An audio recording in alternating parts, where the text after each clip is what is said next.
بسم الله الرحمن الرحيم. تبارك الذي جعل في السماء بروجا وجعل فيها سرجا وقمرا منيرا، وهو الذي جعل الليل والنهار خلفة لمن أراد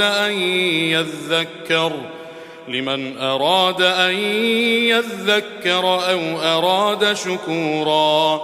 وعباد الرحمن الذين يمشون على الأرض هونا وإذا خاطبهم الجاهلون قالوا سلاما، والذين يبيتون لربهم سجدا وقياما، والذين يقولون ربنا اصرف عنا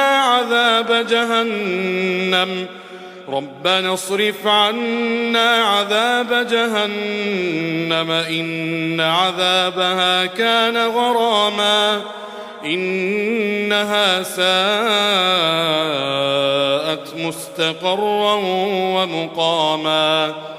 والذين إذا أنفقوا لم يسرفوا ولم يقتروا وكان بين ذلك قواما. والذين لا يدعون مع الله إلها آخر ولا يقتلون النفس التي حرم الله إلا بالحق ولا يزنون، ومن يفعل ذلك يلقى أثاما يضاعف له العذاب يوم القيامة ويخلد فيه مهانا إلا من تاب وآمن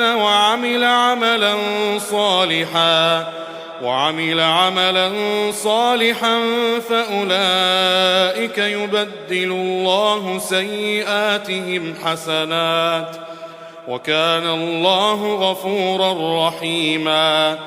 ومن تاب وعمل صالحا فإنه يتوب إلى الله متابا.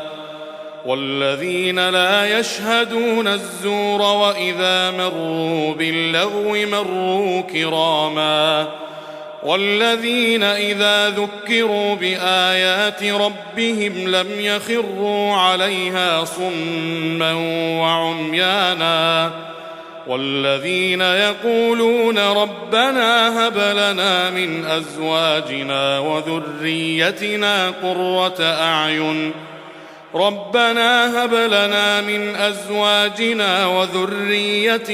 قرة أعين واجعلنا للمتقين إماما. أولئك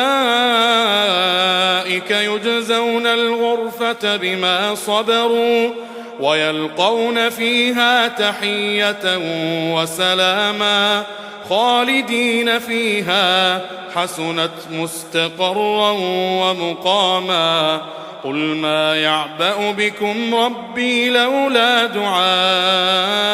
دعاؤكم فقد كذبتم فسوف يكون لزاما.